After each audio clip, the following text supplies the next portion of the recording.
Boker Tov.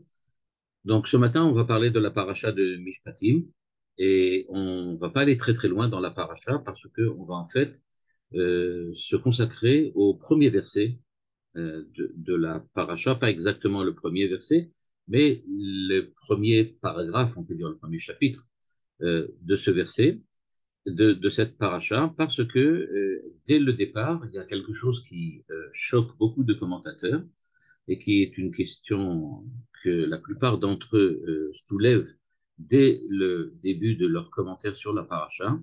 Et on va voir que c'est l'essence même de toute la paracha qui se retrouve dans ce questionnement et dans les réponses que les différents commentateurs y ont apportées. La question, en fait, elle est la suivante. Quand on lit la paracha, que vous avez maintenant devant vous, je vais essayer d'agrandir un petit peu pour que ce soit un peu plus large. Voilà. Eh bien, quand on lit le début de la paracha, de la paracha, on trouve les versets suivants. Ve'elea mishpatim asher tasim lifnehem.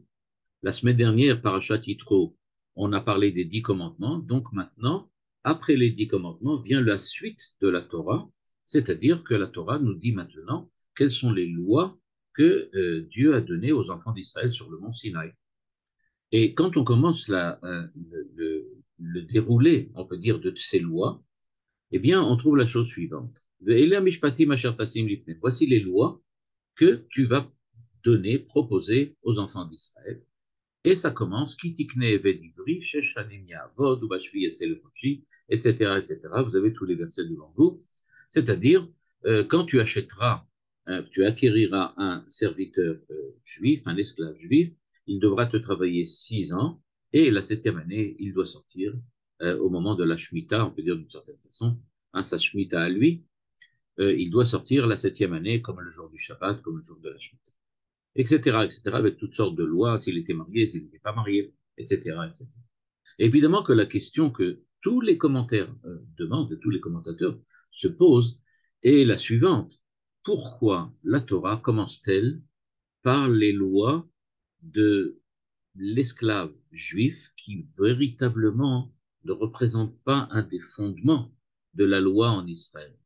C'est-à-dire que si l'on voulait véritablement commencer un traité de loi, alors c'est certainement pas la loi par laquelle on aurait commencé. On aurait dû commencer peut-être par quelque chose concernant, je ne sais pas moi, les rapports entre les hommes, concernant les rapports entre l'homme et Dieu.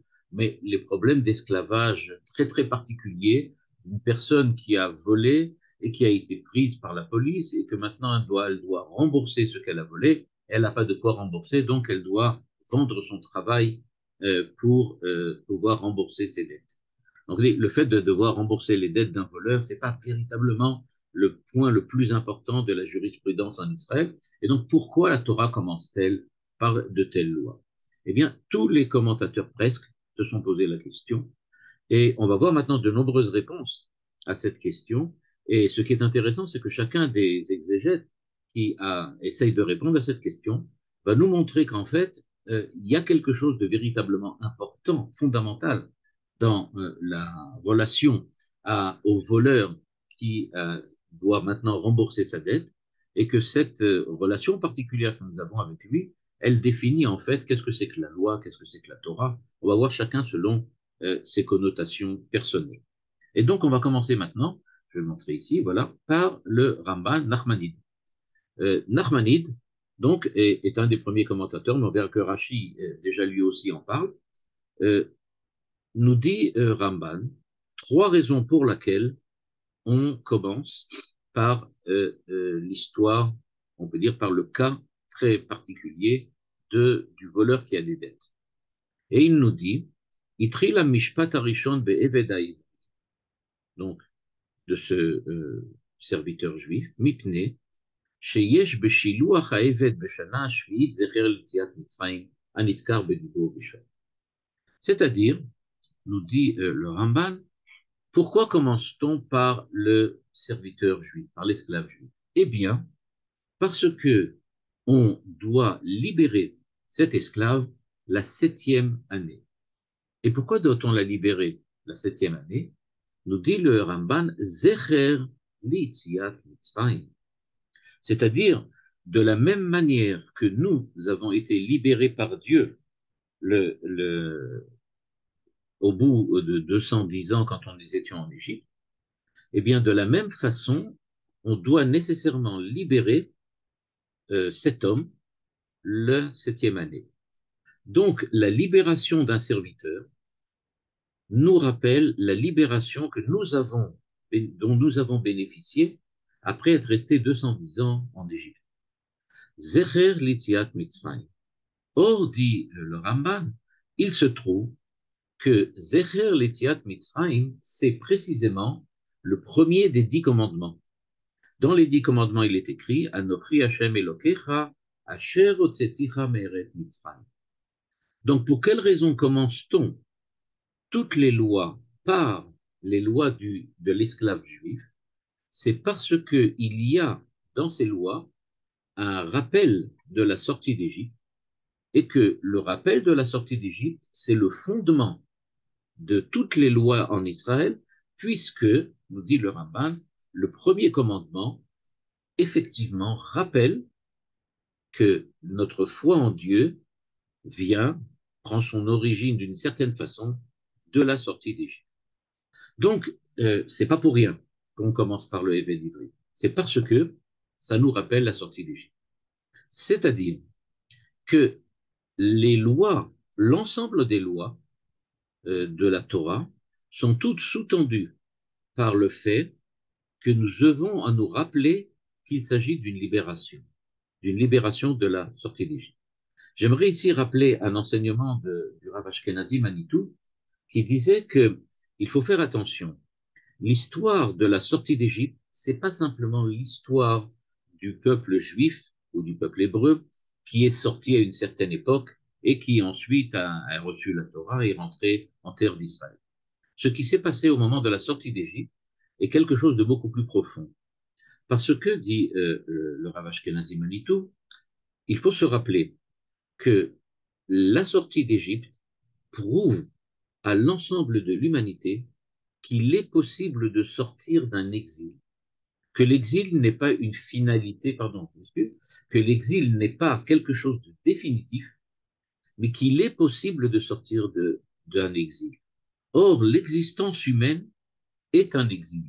Chacun d'entre nous vit un exil permanent. Nous sommes en exil de la présence de Dieu. Nous devrions être face à Dieu, face à la transcendance. Nous devrions être en rapport et en relation directe avec notre Créateur, puisque le Créateur a créé le monde et que l'essentiel de la création du monde, c'est l'homme. Eh bien, nous devrions être en rapport et en relation permanente avec notre Créateur.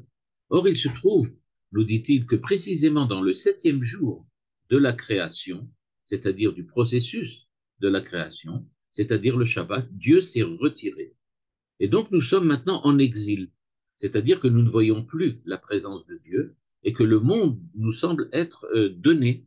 Dieu nous a donné un monde, mais maintenant nous ne voyons plus où il est, et donc nous avons du mal à discerner quelle est la finalité de cette création et l'ouvrage que nous avons à y entreprendre. Et donc, ce qui se passe, c'est que nous dit le Ramban, on ne peut pas comprendre ce que nous devons entreprendre dans le monde, ce que nous devons faire, c'est-à-dire les mitzvot. Nous ne pouvons pas les comprendre si nous n'avons pas dans l'arrière-plan de notre réflexion sur la Torah, de notre réflexion sur le monde, le souvenir de la sortie d'Égypte. La sortie d'Égypte vient nous montrer qu'il est possible de sortir de cet exil. Et donc, il est possible de récupérer une situation dans laquelle nous serions véritablement face à Dieu, face au Créateur, capables d'écouter et d'entendre ce qu'il a à nous dire. Et c'est justement ça, nous dit le Nachmanide, qui fait l'essentiel de la paracha de Mishpatim. Les Mishpatim, ce sont les lois, c'est-à-dire la jurisprudence qui définit la façon dont nous devons nous comporter. Or, comment devons-nous nous comporter pour pouvoir sortir de l'exil existentiel dans lequel nous sommes, dans l'exil dans lequel nous sommes en permanence, puisque dès qu'un homme est créé, c'est-à-dire dès qu'il apparaît au monde, eh bien tout de suite se pose son problème, que dois-je faire? Comme disait le philosophe allemand Emmanuel Kant. Et donc, qu'est-ce que je fais? Eh bien, la Torah, Mishpatim.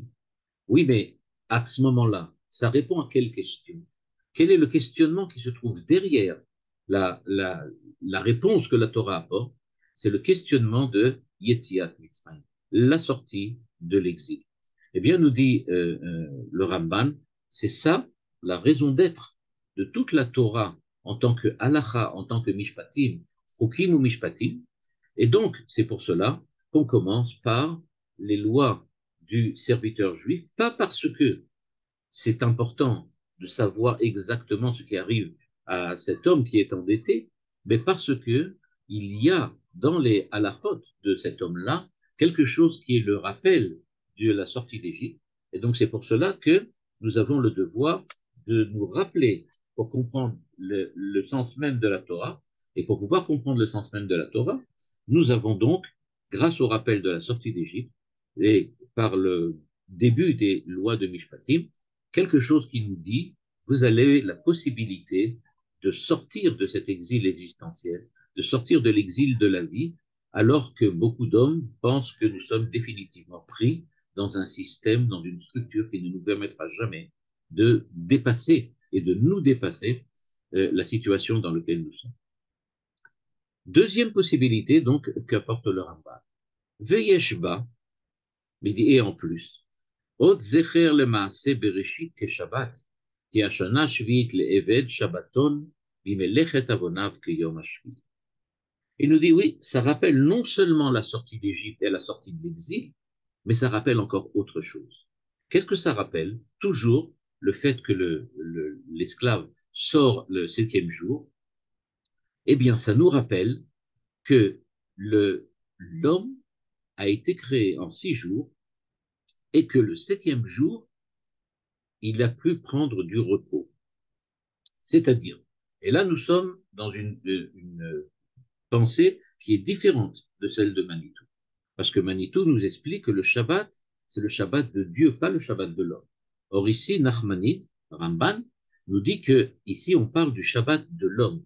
De la même manière que le serviteur et l'esclave juif est libéré de son travail la septième année, de la même façon, nous sommes aussi, d'une certaine façon, libérés le jour du Shabbat.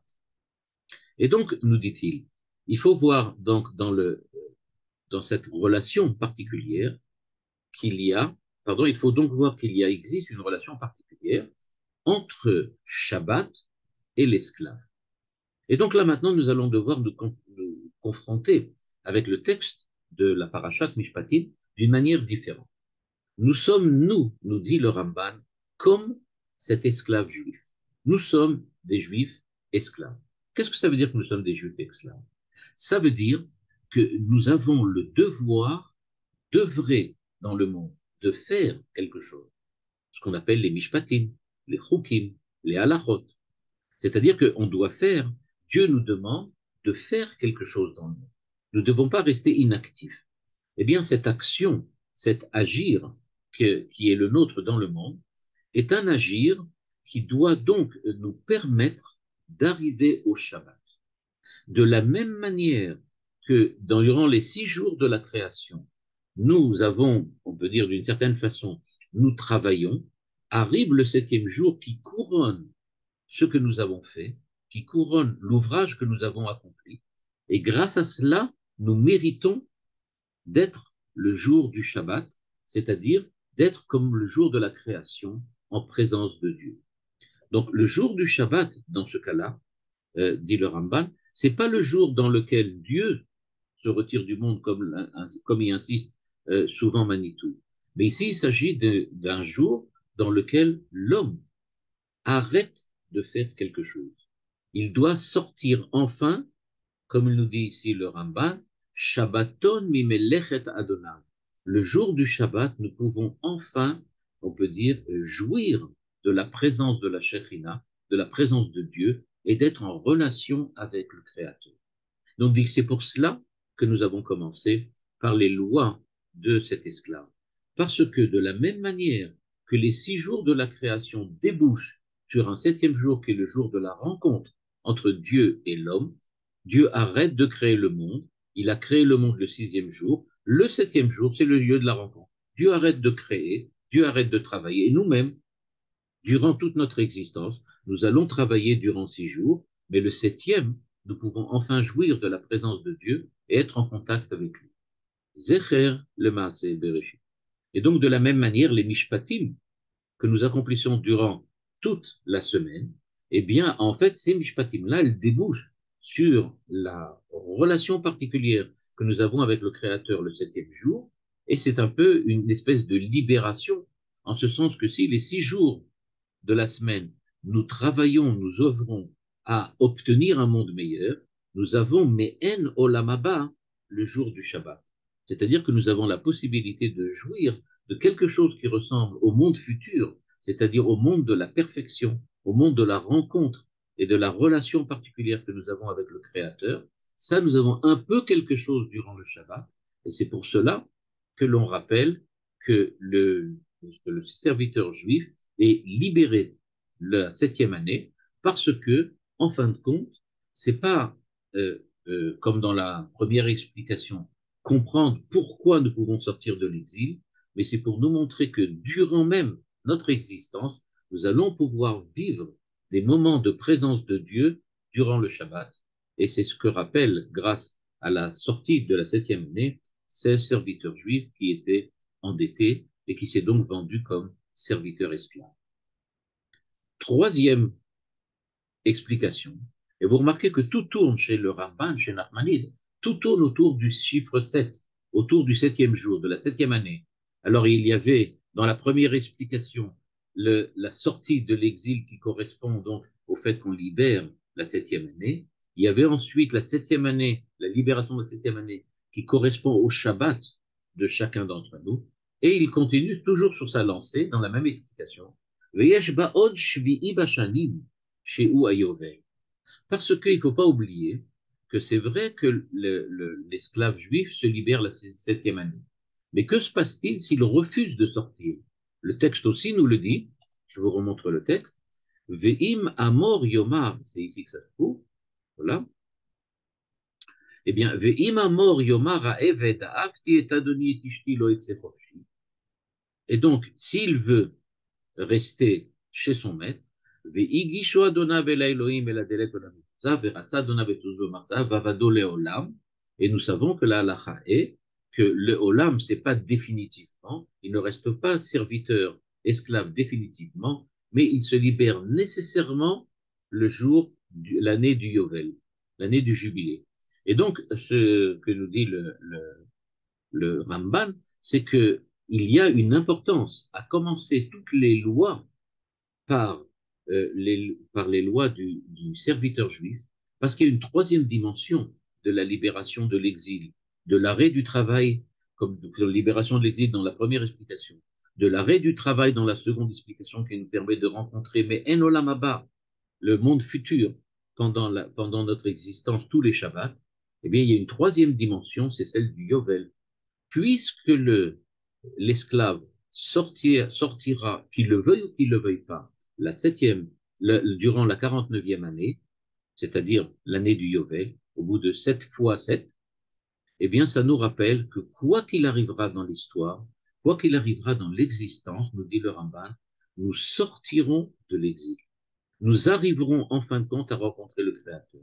Même si nous faisons tout de façon négative, même si véritablement nous voulons absolument rester esclaves, nous voulons absolument ne pas sortir de notre exil intérieur, nous ne voulons pas sortir des jours de semaine, nous ne voulons pas profiter du Shabbat, il n'empêche que quoi qu'il arrive, il y a le Yovel, le jubilé, qui nous forcera à sortir.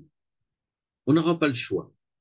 C'est-à-dire donc, nous dit le Ramban, la Géoula, c'est-à-dire la rédemption, le fait que Dieu, en fin de compte, nous parviendrons à être en contact, en rapport avec lui, ça quelque chose qui arrivera nécessairement. La Géoula arrivera quoi qu'il arrive, quoi que nous fassions, quoi que nous chutions, le fait que nous tombions tellement bas, au point que peut-être on pourrait penser qu'on n'en sort pas, mais malgré tout, qu'on sache qu'on s'en sortira. Le Rav Nachman de Braslav rappelait toujours que la chose la plus importante pour un juif, c'est de ne pas désespérer. Or, on sait que justement le désespoir c'est l'antichambre de la catastrophe. Quand on est désespéré, alors on ne fait plus rien, on arrête, et donc à ce moment-là, il n'y a plus aucune possibilité pour s'en sortir si on n'a pas au moins l'espoir de pouvoir s'en sortir.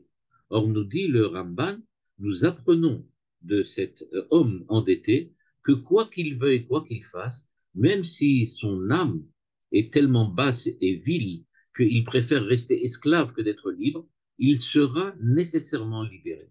Même s'il fait tout pour rester esclave, Dieu a déjà prévu que même dans le cas d'un désespoir absolu, total, il y a une possibilité de s'en sortir et l'homme s'en sortira.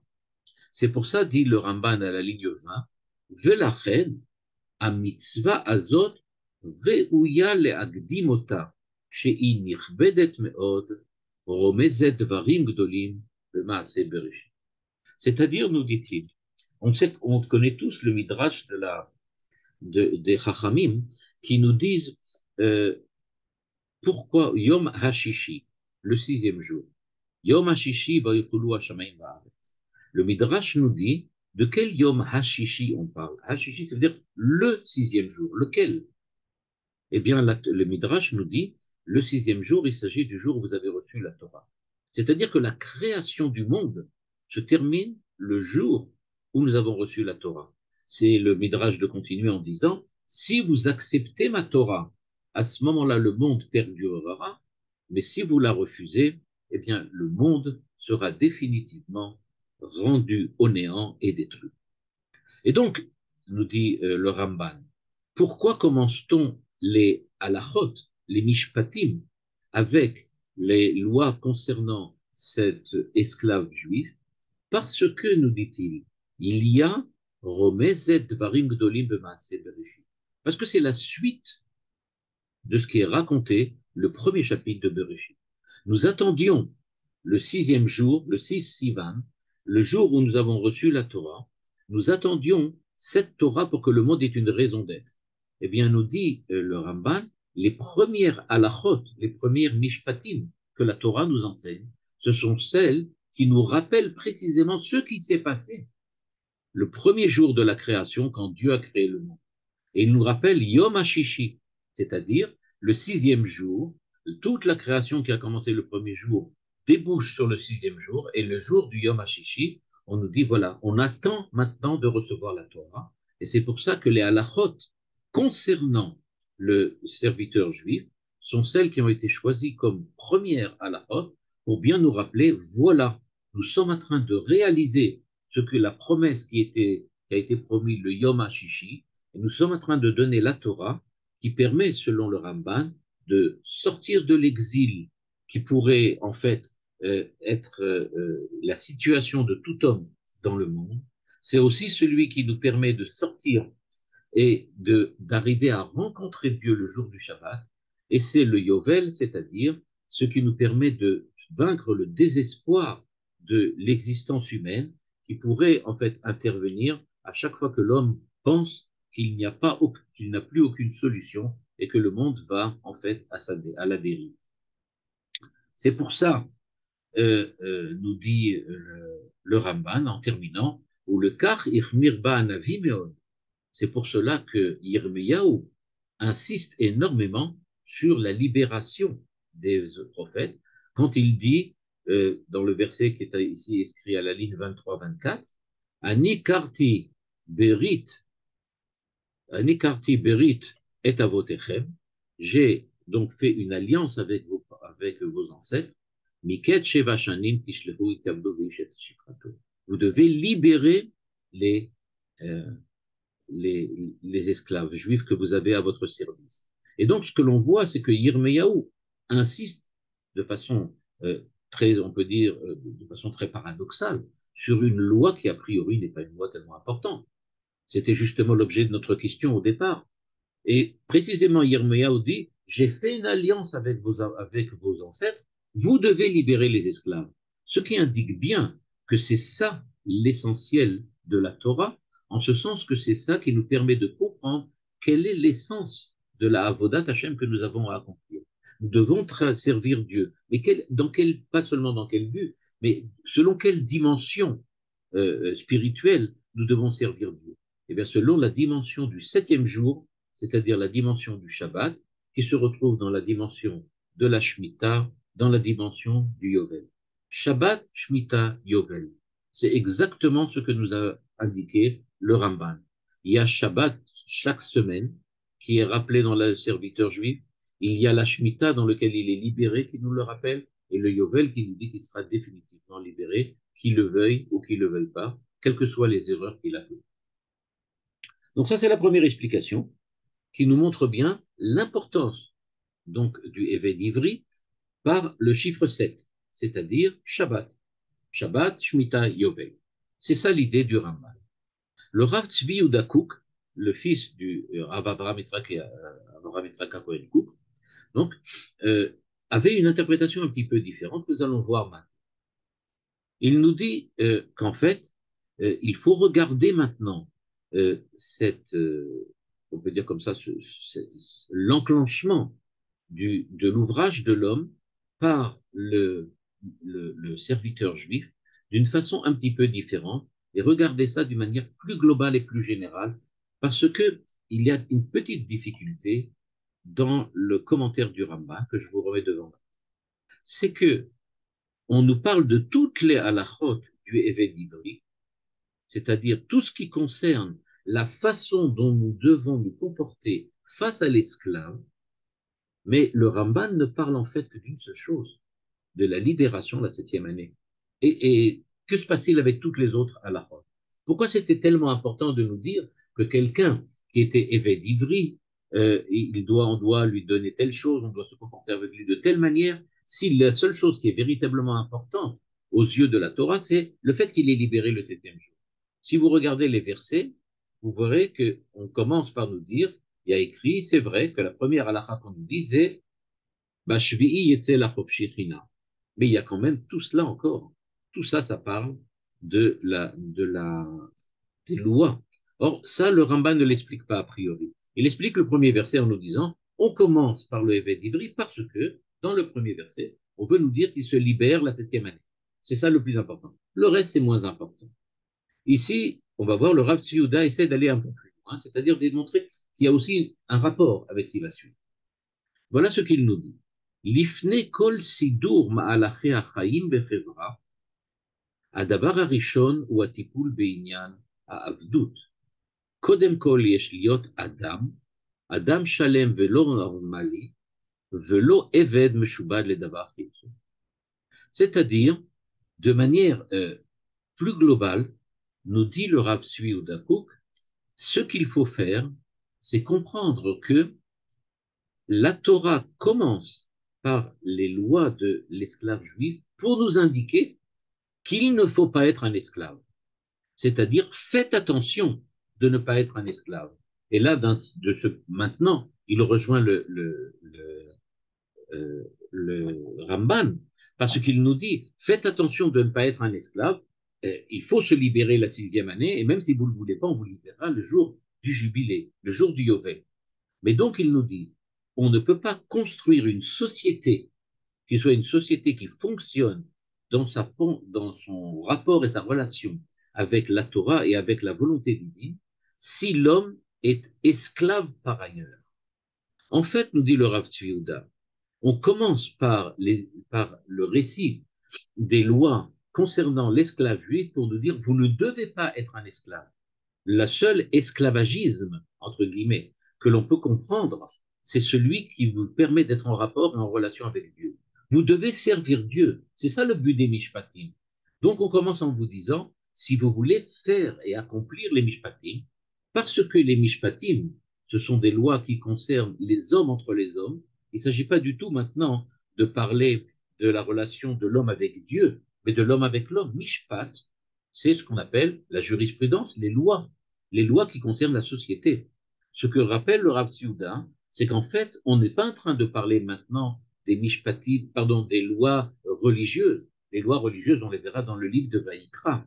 Ce qu'on va retrouver maintenant dans les lois que la paracha de Mishpatim nous raconte, c'est tout ce qui concerne les relations entre hommes, les relations en fait dans la société humaine. Et puisqu'il s'agit de construire une société, eh bien, on nous dit dès le départ, vous devez faire attention de ne pas entreprendre la construction de la société si les hommes sont encore des esclaves. Il appelle cela Adam Shalem de Normanie. C'est d'abord un homme parfait et normal, selon la norme, c'est-à-dire on doit être des hommes comme tous les hommes, libres et pas esclaves. C'est pour cela, dit-il, à la ligne 30, en jaune, Itakvu tofa'at acherut, itakvu tofa'at amaut hayehudit, cheruta shel Torah, shehi cherut amitit. L'homme, pour accomplir la Torah et les mishpatim, doit être libre. Il est absolument impossible d'être esclave, c'est-à-dire d'être aliéné à quelqu'un d'autre, à quelque chose d'autre, si on doit aussi écouter ce que Dieu nous demande de faire dans la Torah. La Torah, c'est la base, la Torah se fonde sur la liberté de l'homme. Et si, c'est ce que dit ici le Rav Tzvi Yehuda Kook, si l'homme n'est pas libre, alors il n'est pas juif. L'essence du judaïsme, l'essence de l'hébraïsme et de la Torah, c'est tout d'abord la liberté que la Torah va nous apporter. Mais si toi, tu es déjà esclave avant d'entamer ton chemin dans la voie de la Torah, eh bien, tu ne peux pas arriver à accomplir la Torah. La Torah est une Torah de ce qu'il appelle le Rav Tzvi la ligne 31, Cherut Amiti, une vérité, pardon, une liberté véridique, véritable. Et donc, on ne peut pas être libre si on est esclave. Il faut d'abord commencer par être un homme libre. Quand on est un homme libre, on peut à ce moment-là étudier la Torah, accomplir les mitzvot, faire ce qui est écrit dans les mishpatim, parce qu'à ce moment-là, on va devenir libre, qui choisit d'être dans le chemin de la Torah, c'est-à-dire qui veut désirer être proche du Créateur et proche du chemin que le Créateur a indiqué. Le Rav Tzvi cite un midrash, Ozen sheshama koli lim 31, Ozen sheshama koli al har Sinai, בשעה שאמרתי כי לי בני ישראל עבדים ולא עבדים לעבדים. C'est-à-dire, au moment du mont Sinaï, Dieu a dit, ce qui m'importe, c'est que vous soyez libres, parce que vous devez me servir moi. Moi, je dois être en fait votre maître, c'est-à-dire c'est moi qui dois vous indiquer quoi faire. Parce que l'homme, comme on l'a vu avec le Ramban, dans de la situation d'exil existentiel dans lequel il est, ne sait pas quoi accomplir et quoi faire. Il a besoin qu'on lui indique un chemin pour qu'avec sa liberté, il puisse entreprendre d'y marcher et de se rendre en direction de la finalité que lui propose cette voie royale de la Torah. Et donc, ce qui va se passer, c'est donc qu'on attend que l'homme soit libre pour que le juif puisse servir Dieu. Il faut d'abord être un homme libre pour être ensuite un homme juif. Eh bien, c'est ce que nous apprend ici le Rav Tzvi Yehuda pour comprendre pourquoi on commence par le Éved Ivri. On nous commence par le Éved en disant, si jamais tu es dans une situation dans laquelle tu n'es pas libre, c'est-à-dire que tu as une addiction, tu es aliéné, tu as perdu ta liberté parce que maintenant tu es complètement pris dans un système qui t'écrase. Eh bien, tant que tu ne sortiras pas la 7e année de ce système-là, de cette addiction, de cette aliénation, eh bien, tu ne pourras pas accomplir les mishpatim. C'est pour ça qu'on commence par là, en disant, si jamais tu es un juif, Éved Ivri, un hébreu, qui est Éved, d'abord sors de ton exil, sors de ton aliénation, sors de ton addiction, et à ce moment-là, tu pourras ensuite accomplir toutes les autres lois. C'est donc la condition nécessaire et suffisante pour accomplir les mishpatim et la Torah. On commence par dire, si jamais tu es un Éved Ivri, c'est-à-dire un juif qui est asservi, qui est aliéné, tu vas d'abord sortir de ton aliénation et par la suite tu pourras accomplir la Torah et faire ce que les lois de la Torah te demandent de faire. C'est la deuxième explication. Comme vous voyez, c'est différent de ce que nous avait dit le Ramban, mais ça tourne autour d'une idée parallèle. Le Ramban nous avait dit tout le temps, nous attendons la libération, la Géoula. Ici, le Rav Tzvi a dit, c'est vrai, on va arriver à la Géoula, comme nous dit le Ramban, le 7e jour, la 7e année, la 49e année. C'est vrai. Mais avant tout ça, il faut d'abord faire ce qui est écrit dans la Torah et les Mishpatim. Ça, on peut ne le faire que si on est véritablement libre. C'est donc pour ça qu'on commence par les lois de cet esclave juif, c'est-à-dire un juif qui malheureusement est tombé en esclavage, en lui demandant d'abord, sors-toi de cet esclavage, et à ce moment-là, tu pourras accomplir le reste de la Torah. Troisième volet dans ce périple un petit peu, pour essayer de comprendre l'importance des lois de l'esclave juif comme porte d'entrée, comme portique d'entrée de la Torah et des Mishpatim, c'est l'enseignement du Rav Hirsch. Dans l'enseignement du Rav Hirsch, vous allez voir évidemment, et il va nous parler effectivement de liberté, lui aussi. Voilà ce qu'il nous dit à la ligne 4 ici devant vous. כאשר אנחנו מתבוננים בחוק זה שדבר השם העידו בראש חקיקתו החברתית. Lui aussi, comme le Rav Tzvi Yehuda, dit qu'il ne faut pas oublier que nous parlons des mishpatim. Nous parlons des mishpatim, c'est-à-dire ce qui concerne la société. Alors, quel est le but des mishpatim? Bien, c'est ça ce que va faire le Rav Hirsch maintenant, c'est essayer de nous définir quel est le but des lois sociales mishpatim, les lois qui concernent la société, pour pouvoir comprendre pourquoi les lois sociales, précisément, doivent commencer par les lois de l'esclave juif. Et lui, il ne va pas regarder le septième jour, il ne va pas non plus regarder le fait que tu es aliéné, esclave, et tu ne peux pas commencer à étudier la Torah et à accomplir la Torah tant que tu es encore pris, engoncé à l'intérieur de l'esclavage. Et lui, il va voir une dimension complètement différente. Vous allez le voir, il nous dit la chose suivante. Caché limtso chok acher a asui kemoto, je lis la ligne 5 en jaune, la tête lanu avana betachlit amosdot elokiyim shel hatzedek hachavrati. Ce que la Torah veut nous enseigner dans la paracha de Mishpatim, ce sont les principes profonds, les principes premiers de ce que la Torah, de ce que Dieu a mis en place pour créer une justice sociale. C'était une notion que nous n'avons pas vue ni chez le Ramban, ni chez le Rav Tzvi Yehuda. Le Ramban nous a parlé de la finalité du service de Dieu. Nous devons arriver à la Géoula. Le Rav Tzvi Yehuda nous avait parlé de la façon dont nous allons servir Dieu. Eh bien, maintenant, le Rav Hirsch nous dit, il faut penser qu'il y a aussi justice sociale. Comment arrive-t-on à la justice sociale? C'est-à-dire, comment arrive-t-on à créer une société juste grâce à la Torah? Eh bien, les lois sur l'esclave juif vont justement nous apprendre quelle est la finalité de cette justice sociale. Les Haroté nous ligne 6, Ketzat Torat Israël Shona Mikol Yeter Marachot Amishpat. Et comme aujourd'hui on entend beaucoup parler aux informations et à la radio et sur Internet de tout ce qui concerne le judiciaire, c'est-à-dire tout ce qui concerne les lois et la façon dont on doit appliquer la loi et comment le tribunal doit fonctionner, eh bien justement, nous dit le Rav Hirsch, nous apprenons de la parashat Mishpatim, Mishpat, la loi, les lois sociales. Et donc, en quoi la Torah est-elle différente des autres lois sociales?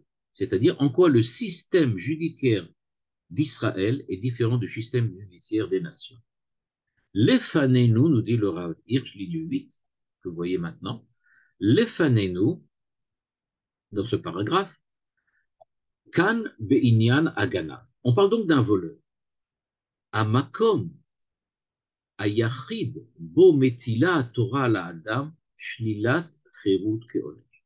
Il faut savoir, nous dit le Rav Hirsch, il y a quelque chose d'exceptionnel. C'est la seule loi de la Torah dans laquelle la punition que nous donnons à l'homme qui a fauté, c'est de perdre sa liberté. On pourrait dire que peut-être à l'opposé même de ce que nous a annoncé le Rav Tzvi Yehuda, en nous disant « vous devez être libre avant de commencer la Torah », c'est-à-dire sortez de votre esclavage avant d'accuser la Torah, le Rav Hirsch nous fait remarquer, c'est quand même impressionnant, de toutes les lois de la Torah, on ne met jamais en prison quelqu'un, on ne lui retire pas sa liberté. Or là, ce voleur, qui tout simplement ne peut pas rembourser, perd sa liberté et il devient esclave. C'est quand même impressionnant. Donc il nous dit, la première loi, c'est justement, et j'aurais pu dire à l'encontre de ce que disait le Rav Tzvi Yehuda, La première loi vient dire enlever la liberté à quelqu'un. Ça, c'est important. Eh bien, nous dit-il, ce n'est pas une punition. Alors, comment c'est possible que ce n'est pas une punition? Alors, comment est-il possible qu'on retire la liberté? Le Rav Tzouda nous a bien montré que sans liberté, il n'y a pas de Torah. Sans liberté, il n'y a pas de Géoula, il n'y a pas de rencontre avec Dieu, il n'y a pas de Shrina. Alors, comment est-il possible que précisément nous apprenions l'importance de la liberté par le cas de quelqu'un à qui on enlève la liberté? Eh bien, nous dit le Rav Hirsch, c'est parce qu'on n'a pas compris de quoi il s'agit. On commence la Torah, les Mishpatim, les Halachot, par celle de cet esclave juif, parce qu'il n'est pas esclave. Il ne perd pas sa liberté. Et pourquoi il ne perd pas sa liberté? À Torah Metzava, ligne 10 en bleu, les Achnis et Avarian el Tor Mishpacha, כפי שהיינו עשויים כיום להכניס נער עבריין אל תוך סביבה משפחתית. Il dit en fait, la Torah nous apprend que ce n'est pas un esclave, c'est une réinsertion sociale. On réinsère cet homme dans la vie d'une famille. Si vous regardez bien, le Rav Hirsch va plus loin que le Ramban et le Rav Tzouda. Il ne s'arrête pas sur le premier verset. Chez le Ramban, on s'était arrêté, c'est Ubashvi'it Yetze la Propshirina. Le Ramban avait insisté sur le chiffre 7. 7, c'était Shabbat, c'était Shemitah, c'était Yovel. Et ça correspondait à trois dimensions très importantes de la relation particulière qui doit se créer lors de la rédemption entre l'homme libéré, l'homme parfait et le Créateur. Le Rav Tzviuda nous avait dit, non, ce qui est important dans le premier verset, c'est Eved Ivri. Quelqu'un qui voudrait accomplir la Torah, mais qui est un Ivri, donc un hébreu, mais il est Eved. Alors il doit sortir de cela et se libérer. Le Rav Hirsch nous dit, ok, c'est vrai dans le premier verset, mais alors, quid de ce qui suit? Qu'est-ce qu'on fait avec tous ces versets-là? 3, 4, 5, 6, qui parlent de quoi? De la relation de cet esclave avec sa famille. Et s'il avait une femme, sa femme sortira avec lui. Et si son maître lui a donné une femme et qu'il avait des enfants, il doit sortir avec sa femme, mais pas avec ses enfants. Et si maintenant il dit j'aime mon maître, j'aime ma femme, j'aime mes enfants, je veux rester avec mes enfants, eh bien alors il restera jusqu'au Yovel. C'est-à-dire, nous dit le Rav Hirsch, en fait, ce que l'on nous montre ici, on nous montre quelqu'un qui enfin a réinséré la société. Il est enfin sorti de son, on peut dire, de son état sauvage et il devient un homme social. Il aime sa femme, il aime ses enfants, il est prêt à rester au service de son maître parce qu'il veut rester un homme normal, comme vous avez dit le Rav Tzviuda, c'est-à-dire un homme qui vit dans la société, qui vit dans une famille. Et donc, en fait, c'est pour cela qu'il doit rester, que la Torah, pardon, va commencer par les lois de cet esclave juif pour nous apprendre l'ensemble du système judiciaire d'Israël, c'est-à-dire l'ensemble des lois concernant la société. Toute la jurisprudence de la société tourne autour de la réinsertion de l'homme à l'intérieur de la société. À chaque fois qu'on va voir quelqu'un qui, pour une raison ou pour une autre, essaye de remettre en cause l'équilibre social, la Torah va essayer de le remettre à l'intérieur de la société, parce que le fondement de la Torah, c'est que la Torah a été donnée à un peuple, à Israël, c'est-à-dire à un corps social organisé. Alors évidemment, il n'est pas organisé comme un État, mais il est organisé comme un peuple, comme une nation. Et donc, il faut que cette nation, qui a donc une dimension sociale, soit véritablement une dimension qui soit dirigée par la Torah. Et c'est pour cela, nous dit le Rav Hirsch, qu'il est extrêmement important de comprendre que tout ce qui va suivre, toutes les mishpatim, tournent autour de la même idée. Il faut créer une société juste, une société de justice. Et le commencement de cette société, c'est parfois d'enlever la liberté à quelqu'un, pas pour le punir, mais pour lui apprendre à redevenir un être social, un être humain. Nassim Lev, dit le Rav Hirsch, je saute au passage bleu suivant. Nassim Lev, ligne 15-16, איך התורה מטריחה טרחות רבות על האדון כדי להבטיח שמשפחת העבד תישאר בשלמותה ושלא תסבול צרות מחמת עבירתו ותוצאותיה. Et donc on voit comment le maître est tout le temps obligé de tenir compte du fait que cet esclave, celui qui est en son service, celui qui travaille pour lui, eh bien en fait, il était quelqu'un qui avait une famille, qui avait des enfants et qu'il fallait tenir compte de tout cela. C'est-à-dire que maintenant, toute la Gemara qui apprend de chaque mot de ces versets des halachot concernant cet homme qui donc est esclave au service d'un autre juif, apprend exactement que si le maître manque d'argent, alors il doit d'abord donner à son esclave, à son serviteur, etc., etc. C'est-à-dire qu'il y a véritablement, on peut dire que le maître a des devoirs envers cet esclave, et ces devoirs viennent nous montrer quelle est l'importance de la réinsertion sociale que l'on donne, en fait, qu'on offre à cet homme qui n'était pas capable de sa propre initiative de reprendre une place à l'intérieur de la société.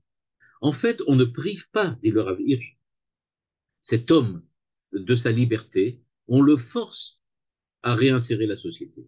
On lui dit maintenant et à partir de maintenant, on ne te laisse pas le choix. Parce que quand on t'avait laissé le choix, ben, tu étais à la dérive, tu as volé, tu as, tu avais aucun souci, tu ne te soucies absolument pas de ce qui arriverait à ta famille. Maintenant, ça y est, tu es au service de quelqu'un d'autre, ben, tu dois prendre ta femme avec toi. Cette femme que tu avais oubliée parce que tu étais surtout préoccupé à aller voler, eh bien maintenant, tu vas devoir t'en occuper. Nous dit le Rav Hirsch à la ligne 21, Shlilat chirut ena ela totsa'a michovat ha'avarian lashiv et hagneva asher ganav. En fait, nous dit le Rav Hirsch, c'est pas une punition le fait qu'il ait été mis au service de quelqu'un. C'est parce qu'il doit rembourser. C'est-à-dire, du point de vue de la société, il y a une justice à respecter. Cette justice que l'on doit respecter, elle impose au voleur de rembourser ce qu'il a pris. Mais pour pouvoir rembourser, il n'a pas d'argent. Alors, à l'intérieur de la société, on dit il faut encore respecter la justice du remboursement, et donc tu vas rembourser en travaillant pour quelqu'un, et lui, la somme, il la donnera à quelqu'un. C'est-à-dire, en fait, tu travailles chez quelqu'un qui est, a priori, celui chez qui tu as volé. Ashava ena onesh et la bitula avera. On essaye d'effacer la faute, c'est-à-dire on essaye de rétablir la situation telle qu'elle aurait toujours dû être, c'est-à-dire une situation de justice sociale. Chez Kenny, Madame Lokar recouche la frère, akapara nasa rakalede, tachlum afsed shegara. Donc, euh, la, la, le vœu de la Torah, en commençant par nous exposer les lois de la liberté de cet esclave et qui nous impose les lois concernant les relations entre son maître et lui, c'est précisément de nous apprendre que nous devons créer une justice sociale euh, fondée et solide.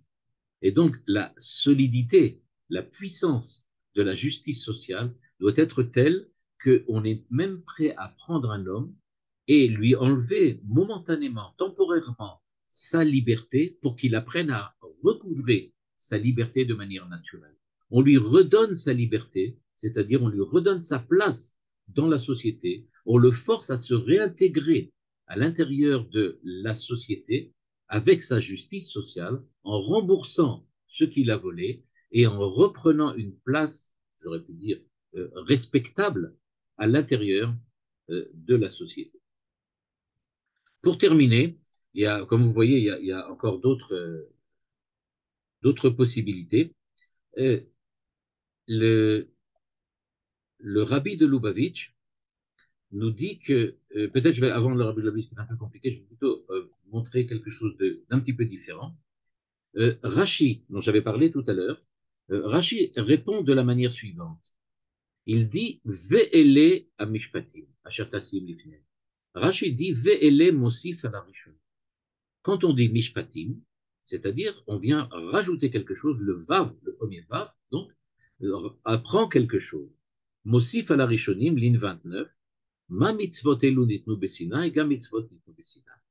Okay. C'est-à-dire que la loi du Eved Ivri a été donnée au Sina, mais nous, on ne l'a pas entendu. הדין הראשון שהתורה מביאה הוא דין הווה דברי, והרי עניין זה אינו בגדר משפט, אלא חוק.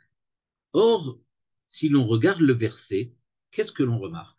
On remarque que, en fait, c'est pas un mishpat, c'est-à-dire, c'est un mishpat en ce sens que c'est une loi qui concerne la justice sociale et la reconstruction de la société, mais cette loi qui dit qu'il faut vendre le voleur à celui qui a été victime de son vol pour qu'il travaille pour lui à partir de maintenant, ça c'est un chok, c'est-à-dire c'est une décision, un décret divin que nous n'aurions pas pu imaginer nous-mêmes et on peut dire inventer de nous-mêmes. C'est-à-dire qu'il fallait que Dieu nous le dise pour que nous accomplissions précisément la loi telle qu'elle est écrite. C'est-à-dire que, en fait, a priori, j'aurais pu inventer autre chose. Moi, si on me demande qu'est-ce qu'on fait, ben je dis il n'est pas capable de rembourser, eh ben qu'il vende tout. Je ne sais pas moi, qu'il vende tout. Il ne peut pas rembourser, ben tant pis, faillite. Alors la personne qui a été volée, c'est regrettable, mais le voleur a tout dévoré, il a tout mangé, il a utilisé tout l'argent. Ben, il ne peut pas rembourser, il ne peut pas rembourser. Ben voilà.